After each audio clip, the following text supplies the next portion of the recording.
Today I'm going to be canning some stew. I'm using the recipe from the Ball Home Preservation Cookbook. It is a tested recipe. It is safe. And this is the recipe I'm going to use for the stew. Last year when I made it, I cooked the potatoes, the carrots, everything separate because I wanted to measure the amounts that went into the jar. This time I'm going to follow it as is and pre-cook it in the pot together. I'm using, for the vegetable oil, I'm using avocado oil because it is a high heat oil and will not smoke when I am pre-cooking the meat over high heat. 5 pounds of beautiful venison that we cut up yesterday. I've got some loin scraps, some rump scraps, a little round scraps, but it comes to 5 pounds. So that's the inspiration. I've got 12 cups of potatoes that we grew in our garden. I am low on carrots. I was not expecting to do this, so I will not have 8 cups of carrots. I'm not going to replace that 8 cups with anything else, mushrooms or potatoes. I'm just going to only have probably about 2 cups of carrots, and the rest will just be filled in with broth. When I cook up the stew, I will then add a jar of canned carrots, but I won't add that now because they'll just turn very mushy. I've got the celery, the onions, the salt, the thyme, the black pepper, and the water. So for the salt, I'm going to use a sandwich sprinkle. It's got a little garlic salt in there. I'm going to deviate and add a little bit of roasted red peppers. This one here is roasted. It's a fermented red pepper I just did. I'm not sure which I'm going to add. The other deviation I'm going to do is I'm going to add a little tiny bit of Worcestershire sauce when I am pre-frying the meat. I've got thyme from the garden, some French thyme. The other deviation, I'm going to add just a little smidge of garlic. I will add more garlic when I open up a jar to cook it. I've got the black pepper ground, and I may add more than what the recipe calls for because we like pepper in this house. The other deviation I'm going to do is when I am cooking the stock, I'm going to be using some jarred chicken stock, and I also have an open store-bought chicken stock. And when I cook the vegetables in there, I'm going to add a couple bay leaves, but I will be removing them before I can, just for added flavor. And that's when I get down here and I add the potatoes and the peppers and the pepper and the onions and everything, and I cook that up. So I've got my station all ready. I've got my pan that I'm going to be sauteing. I've got containers for onion, celery, garlic, carrots, potatoes. I've got my pots ready. My jars have been sanitized and they will be reheated when I get to that point of filling them. So this is the recipe I'm using. I'm going to start prepping the vegetables.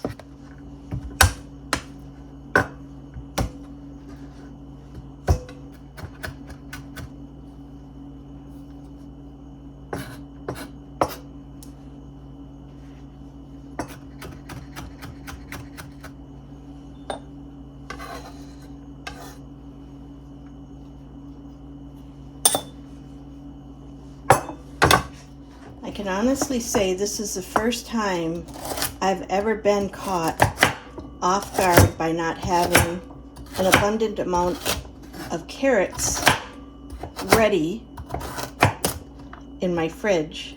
The place I normally buy them from was out and I didn't like what was left, so I thought, well, I'll give it a week, not expecting to be needing them this week. So that's okay. I canned so many jars of carrots. Now, I detest peeling potatoes, especially when you grow your own. We always cook up the smallest ones, but when I'm canning, it's important that I pick good sound potatoes. And we typically peel the small ones first because they're the first to go soft.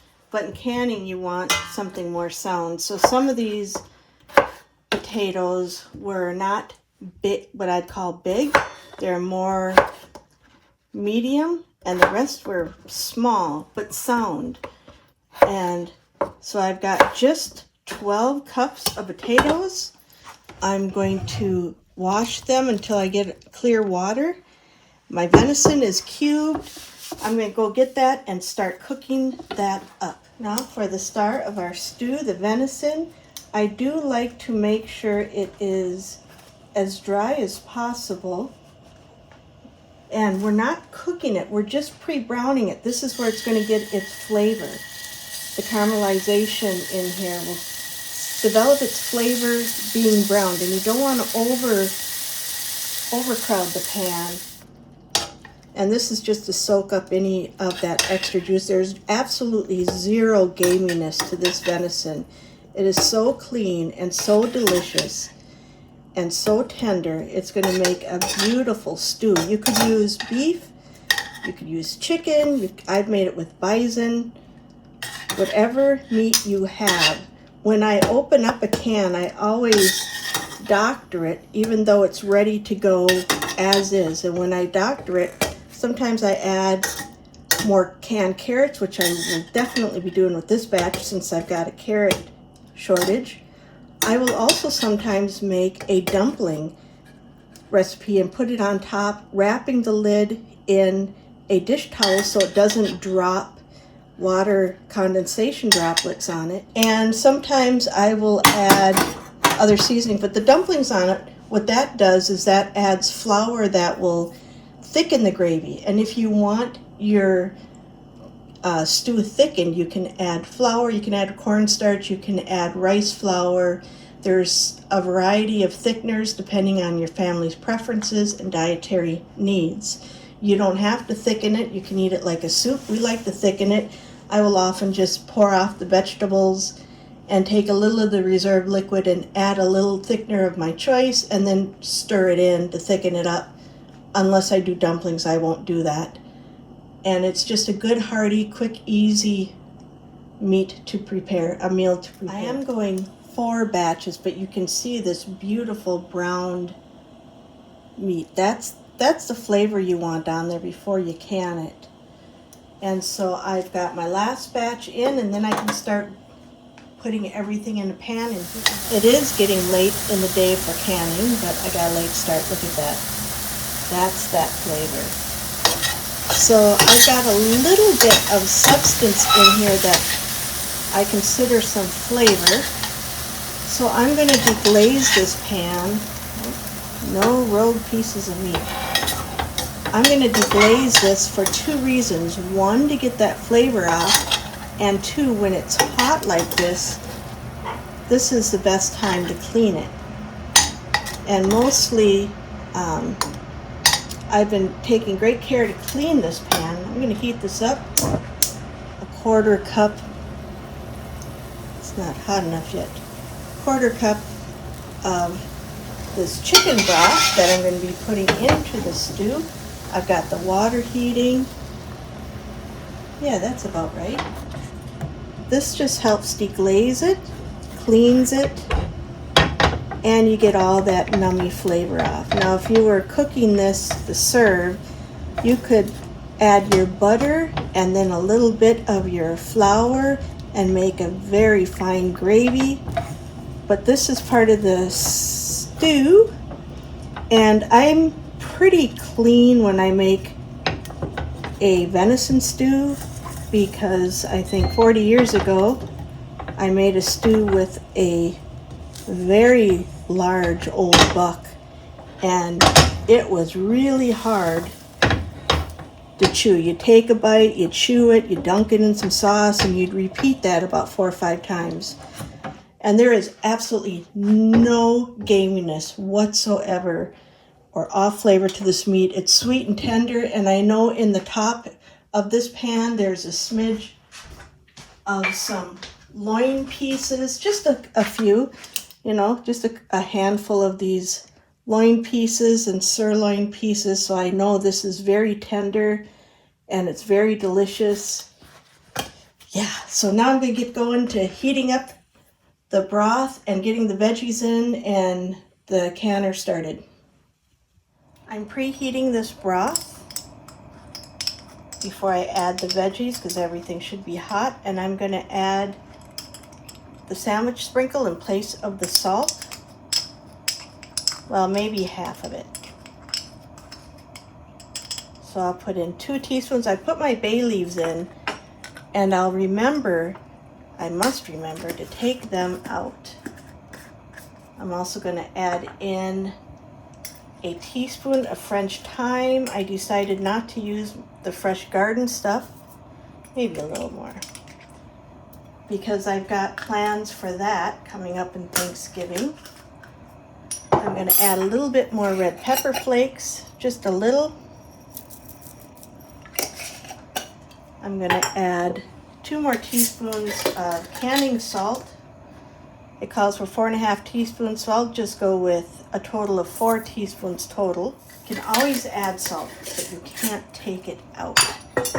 Then I'm going to add in the freshly ground pepper. A lot of it, because we like it. And this is starting to get hot. It is quite getting hot.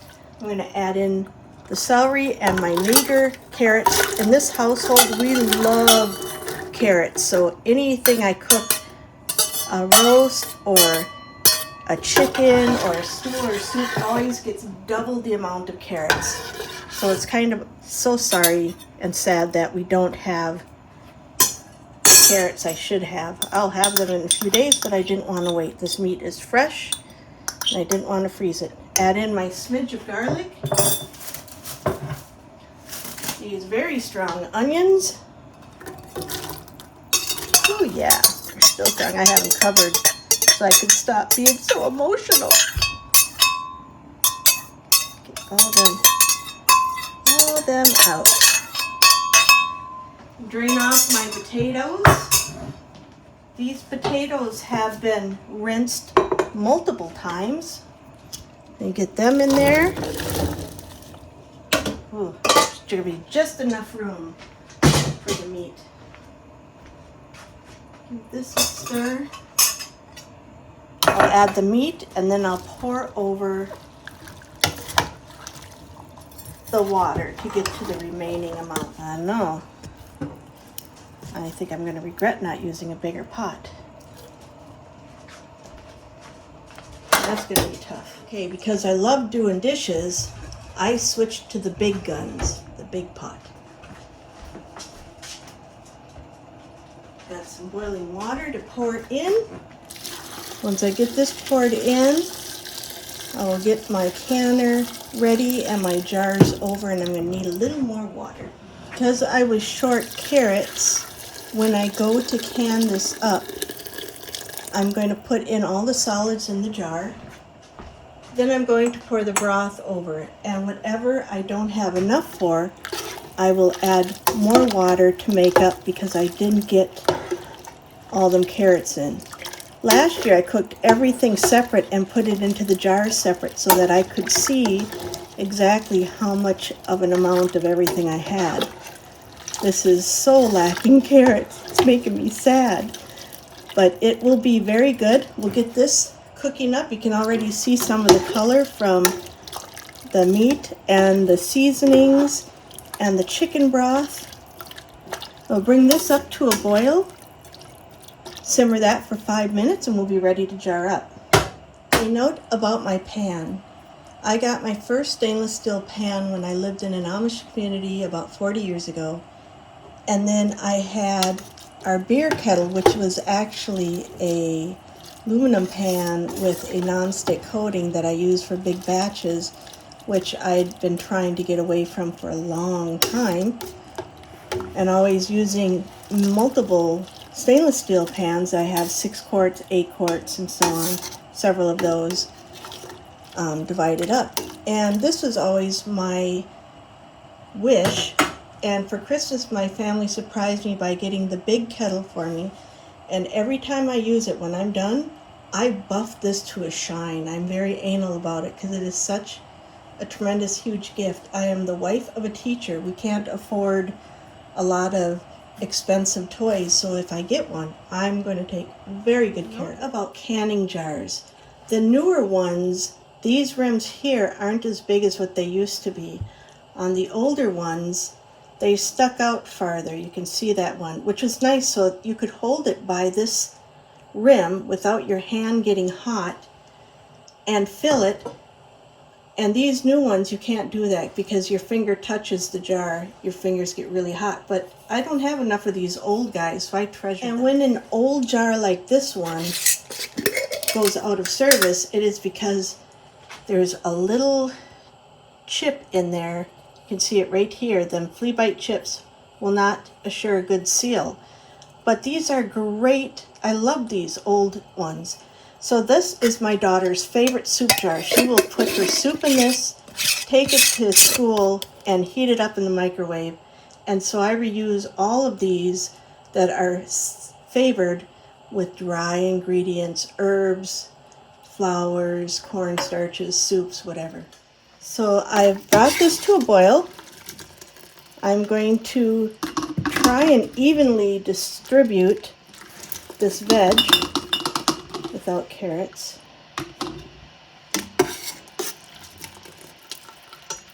As best as I can.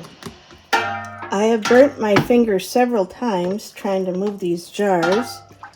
I've got more veggies left over, and I added the amount exact minus probably 6 cups of carrots. Now this looks a little cloudier than the last batch I did, and there's no flour or anything. The potatoes have been rinsed. Oh, hot. And I'm debating whether I want to can little bitty pints and put on top of this as a double boiler, just because I don't want to waste any of it, and I've already got supper made for tonight. I could put the extras in a freezer. I will be debubbling and adjusting the liquid, making sure I do not go over 1 inch headspace. Now this one here is way over, and I haven't even debubbled it yet, but I know that I got too many things in there. This one here, same thing, too much broth, too much. Ooh, I want to leave the meat and the carrot in. I'll remove the potato. Now I think I will work on... I've got 1 jar. 1 jar I forgot. How did I do that? Well, yay. Where's my stuff? Can't believe I forgot 1 jar. No wonder I got so much extra. Well, I still got lots of veg. Lots of veggies. Let's see if I can get some more in this one, because I did not fill this one up.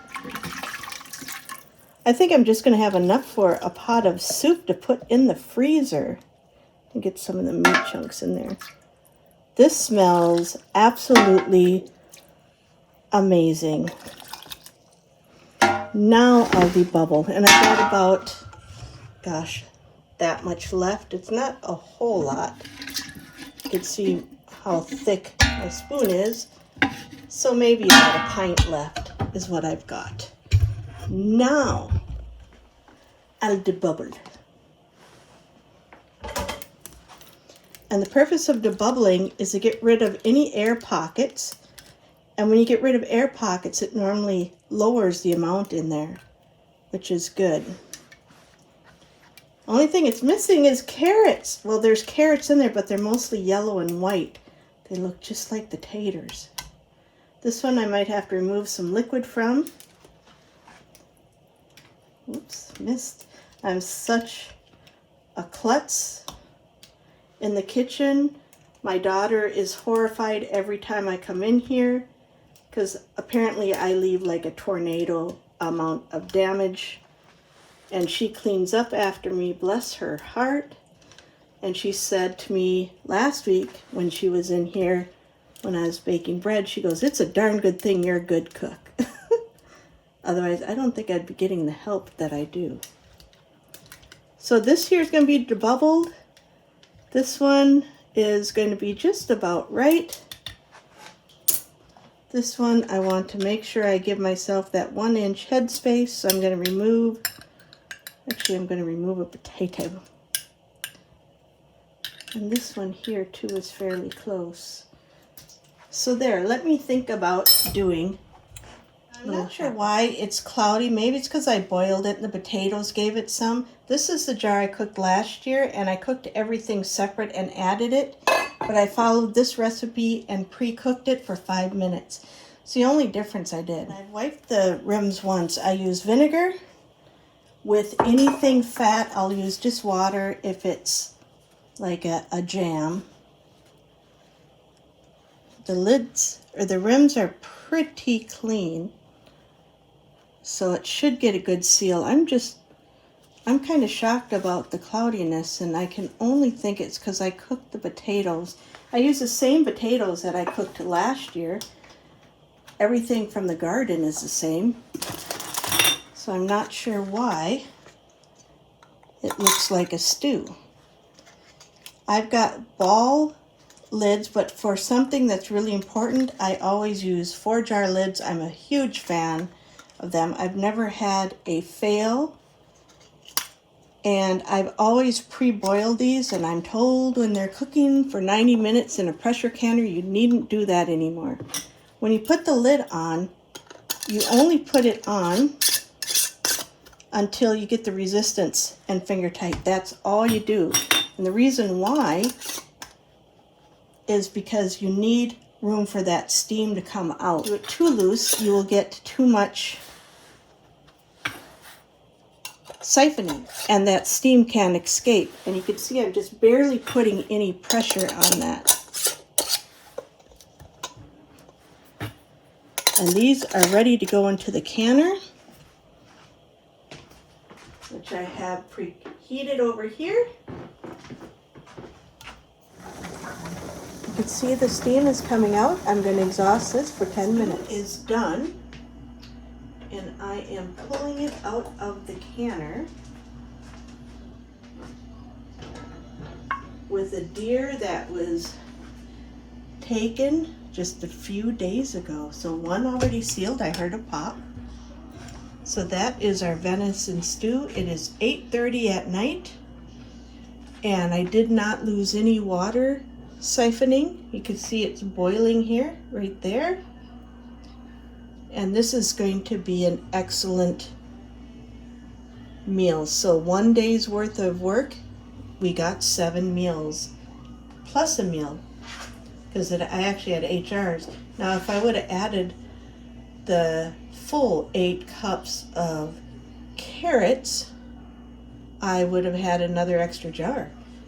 But this turned out really good, and this venison is just so lean and so non-gamey.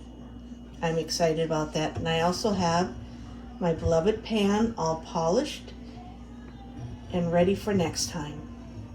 Note, inside the canner, oh, there another one sealed. It's pretty clear, so you can see this didn't siphon. And we've got, how many do we got that have sealed now? I think 3.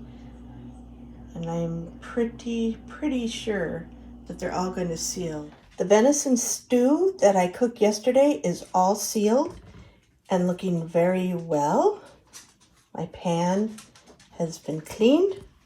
There is some sediment at the bottom, but some of the meat was so tender.